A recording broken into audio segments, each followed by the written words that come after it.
The Tower of London loomed heavy under a gray February sky in 1542. Its stone walls had seen countless tragedies, traitors, queens, and conspirators all silenced behind its cold gates. But on that winter morning, a young woman only in her late teens walked toward the scaffold, her hands trembling as she clutched a small prayer book. Her name was Catherine Howard, the fifth wife of King Henry VIII. To most who watched that day, she was little more than another queen who had failed.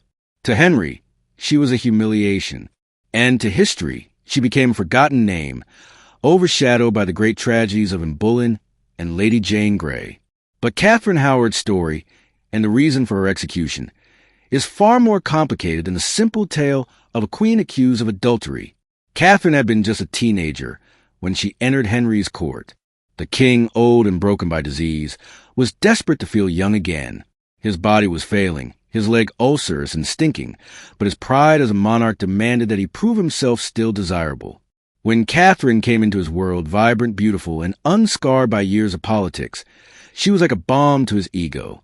The court whispered about her charm, her laughter, and the way she carried herself with a youthful glow that Henry's previous wife, the somber and of Cleves, had not provided. To Henry, Catherine was not just a wife. She was a fantasy, a second chance at the youth he had lost. But beneath the surface, Catherine's life had not been one of innocence. She was raised in the household of her step-grandmother, the Dowager Duchess of Norfolk, where supervision was loose and the young girls were left vulnerable to the attentions of men. Catherine's early encounters with men like Henry Manox, her music teacher, and Francis Derham, a secretary in the household, would later become weapons used against her. When she was chosen to marry the king, these past indiscretions were carefully hidden. But secrets in the Tudor court rarely stayed buried. And while Henry paraded his young bride as his rose without a thorn, there were those who watched her every move, waiting for the right moment to tear her down. Catherine was not Anne Boleyn. She had no powerful faction behind her, no family determined to hold her crown at any cost. She was young, naive, and often careless. And in a court where even the smallest misstep could be painted as treason, Catherine's mistakes became fatal. But the real reason behind her death was not simply about adultery. It was about power, the king's power, his pride, and the fragile image of masculinity that Henry clung to in his final years. Catherine was not executed just because of who she loved, but because she embarrassed a king who could not afford to be humiliated. Her story begins not at the scaffold, but in the laughter of a young girl who never imagined she would one day be crowned or lose her head because of it. Before Catherine Howard became queen, she was just another girl in the crowded household of the Dowager Duchess of Norfolk. It was a place buzzing with young wards and attendants, a place of music, dancing, and endless whispers in dark corridors. The Duchess, already burdened by age and responsibility, could hardly keep watch over the lively young women under her care. For Catherine, this meant freedom and danger. She was barely more than a child when Henry Manox, her music teacher, began to take an interest in her. His words were charming, his lessons laced with suggestions that a young girl barely understood. Their flirtation would later be dismissed as youthful folly, but in Tudor England, such things could be painted as evidence of moral corruption. Then came Francis Derham, older and far bolder than Manox. Catherine and Derham shared not only laughter and stolen kisses, but also a dangerous intimacy. They called each other husband and wife in jest, exchanged tokens, and whispered promises that seemed harmless at the time. But in the rigid, unforgiving world of the Tudor court, such bonds were seen as binding, and binding meant treason if she later became queen. Catherine was not malicious, nor was she calculating. She was a teenager, swept up in a game of affection and attention. Yet even then, her future was being shaped. The men around her saw her beauty and her naivety, and they claimed pieces of her before she ever understood what was happening. The Howard family, one of the most ambitious dynasties in England, barely noticed her in those early years. She was not like her cousin Anne Boleyn, who had captivated kings and reshaped kingdoms. Catherine was merely another Howard girl, until fortune shifted. When Anne of Cleves failed to capture Henry VIII's heart, the powerful Duke of Norfolk saw an opportunity. The king longed for youth, for vitality, for a woman who could distract him from the decay of his body and the burdens of his reign. Catherine, with her beauty and charm, became a pawn in a game she never understood. The court painted her as innocent, pure, untouched, the perfect antidote to Henry's disastrous fourth marriage. But behind the carefully arranged smiles and rehearsed courtship, her past lingered like a shadow, waiting to resurface. As Catherine was groomed to enter the king's presence, she left behind a world of stolen kisses and secret games, or so she thought. In truth, her past would follow her to the throne, twisting itself into the very noose that awaited her at the Tower.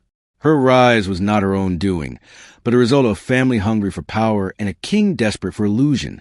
It was the beginning of a story that would end in heartbreak, betrayal, and blood. The court buzzed with gossip when Henry VIII, swollen and sickly at nearly 50, announced his intent to marry the teenage Catherine Howard. To some, it seemed grotesque, the diseased, overweight king pursuing a girl who could have been his granddaughter. To others, it was proof that Henry still commanded youth and beauty, which his power had not diminished even as his body failed him. For Henry, Catherine was more than just a wife. She was a symbol of triumph over time itself. In her laughter, he heard the echo of his own youth. In her beauty, he found validation that he was still desirable.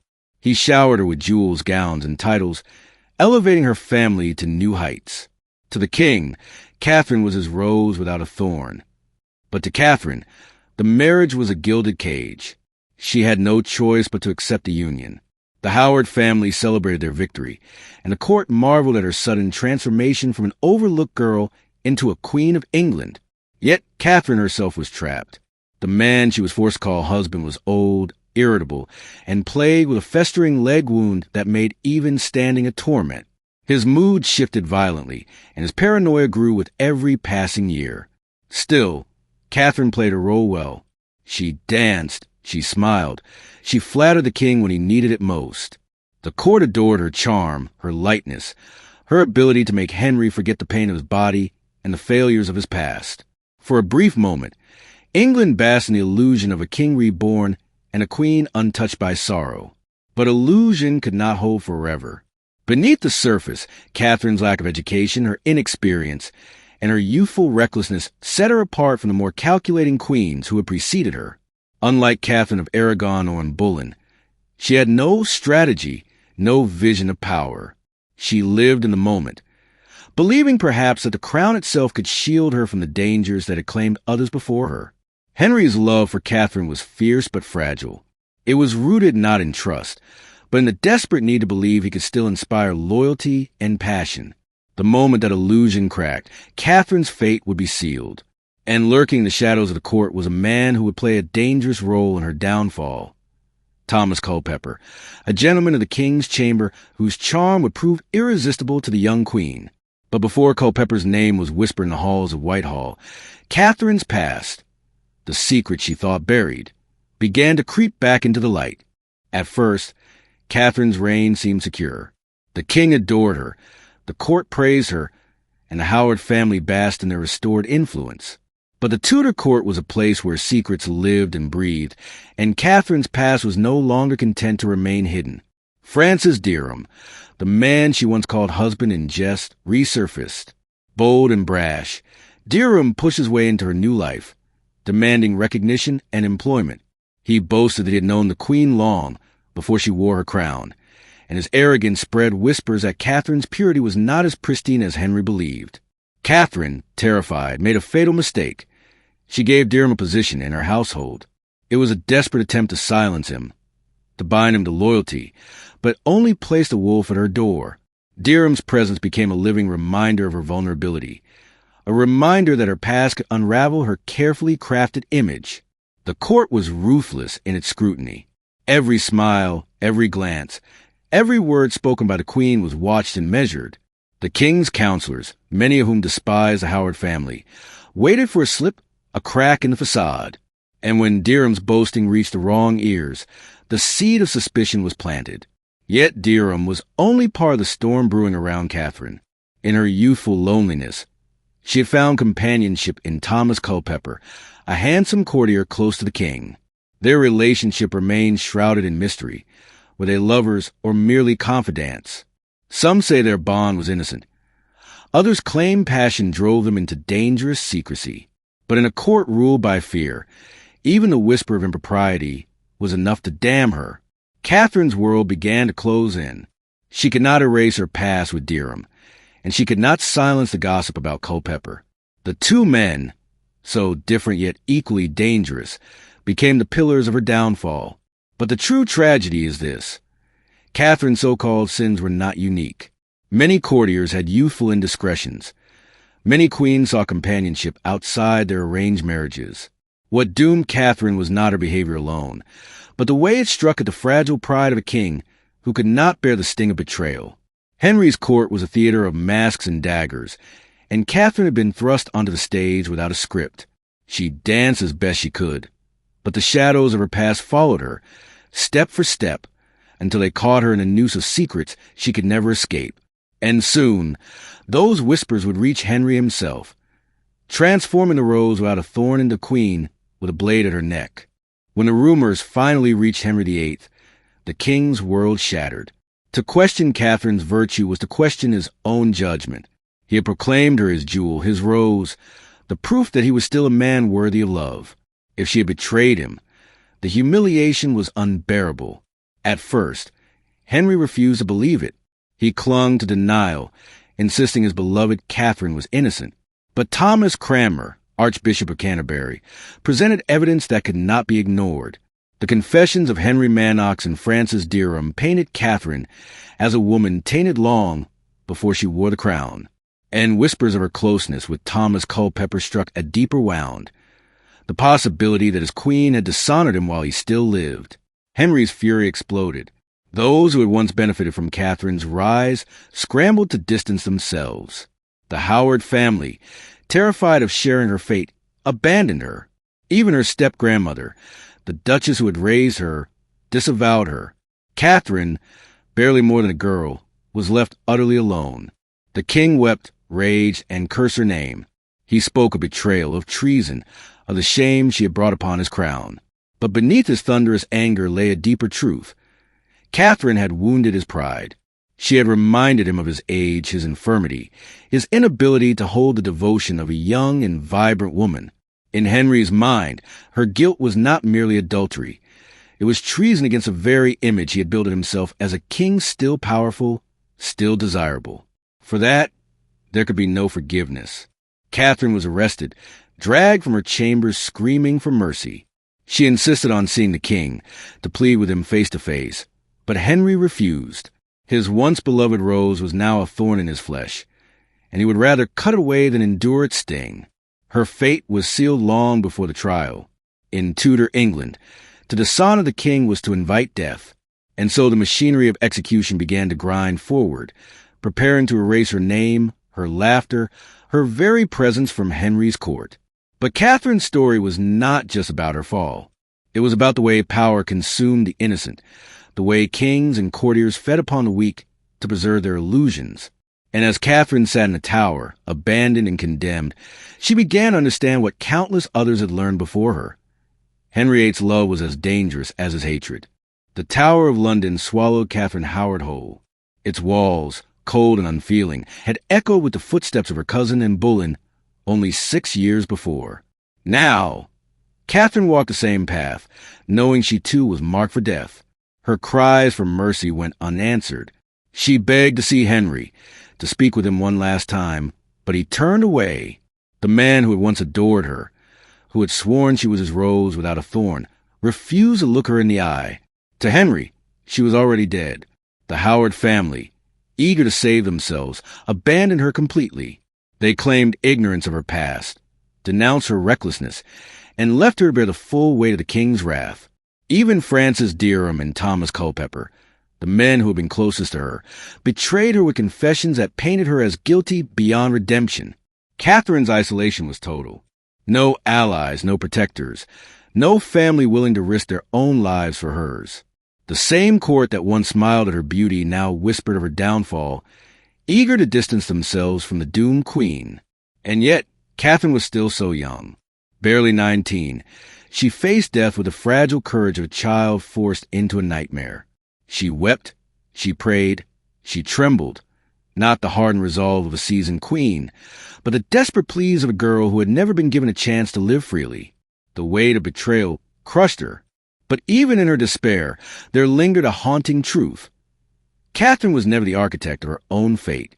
She had been shaped by circumstance, used by her family, adored and discarded by a king, and finally destroyed by the political machine that demanded her blood.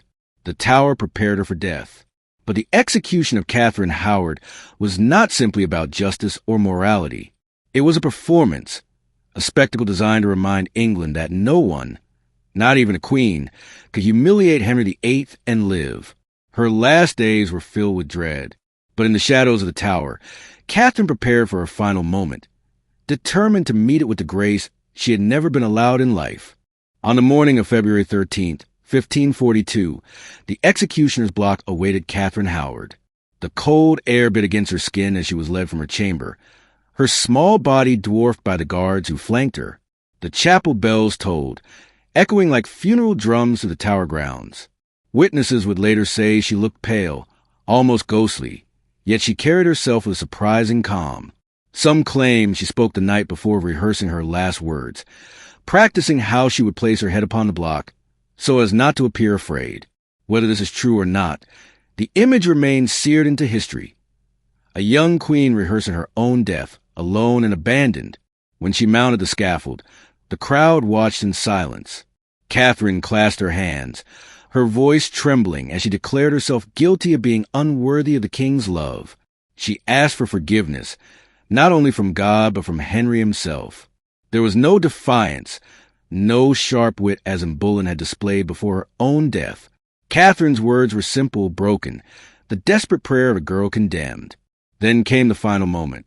She knelt, laid her head upon the block, and the executioner raised his axe. In a single strike, the life of England's forgotten queen ended. The crowd dispersed, some murmuring pity, others speaking of justice. But to Henry, it was a necessary act, a cleansing of the shame he believed she had brought upon him.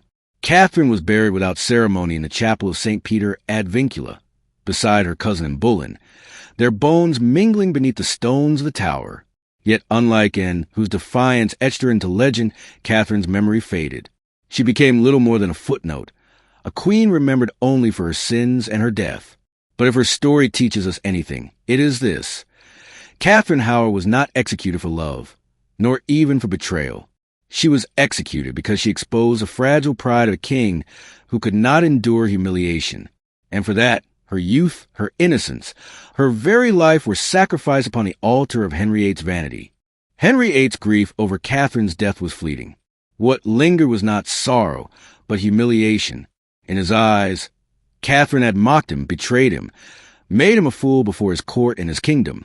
For a monarch who demanded absolute loyalty and reverence, such humiliation was intolerable. Catherine's execution was not about justice.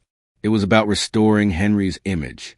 By condemning her, he erased the whispers that questioned his virility, his power, his ability to control the women closest to him. Her death was a performance, a declaration that the king could not be defied. But behind the bravado, Henry's pride was hollow. His body continued to rot, his health failing with each passing year. No queen, no courtier, no victory could disguise the truth.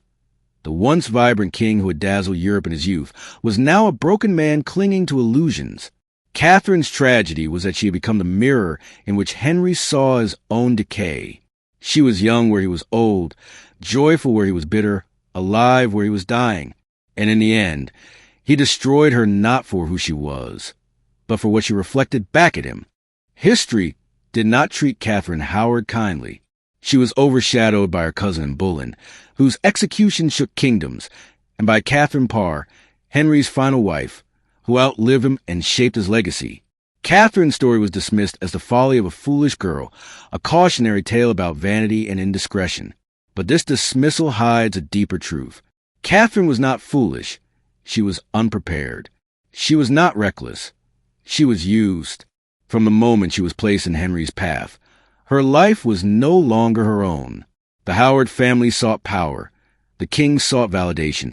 And Catherine was the price they were willing to pay. Her tragedy lies not in her mistakes, but in the way those mistakes were weaponized against her. The Tudor court thrived on secrets, and Catherine's past provided the perfect excuse to rid Henry of his embarrassment. And so, she became forgotten, her story rarely told, her name rarely spoken. A queen without legacy, erased by time. So why was Catherine Howard really executed? Not because she loved unwisely, not because she strayed from her vows, not because she was guilty of treason, in the true sense of the word. She was executed because she humiliated a king. Henry VIII ruled not only through laws and armies, but through the image he projected. He was a virile king, the strong monarch, the master of his realm and his household. Catherine shattered that illusion. Her youthful indiscretions, her rumored affection for Thomas Culpeper, her inability to conform to the rigid role expected of her, all of it combined into one unbearable truth. She made Henry look weak. In the end, Catherine's death was not about her sins, but about Henry's pride. She died so that a king could preserve his image, and that is why history calls her Forgotten Queen. Not because she lacked importance, but because her story reveals a truth no king would ever want remembered. Even the mightiest ruler can be undone by his own fear-shame. Her name may have faded, but her tragedy remains, a reminder of the cost of power, and the silence forced upon those who dare to live too brightly in its shadow. History hides more than it reveals. Catherine Howard's story is just one of many lost time. Subscribe to the Crit Stories and uncover forgotten, the mysterious, and the shocking tales of our past. Will you dare to hear the next one?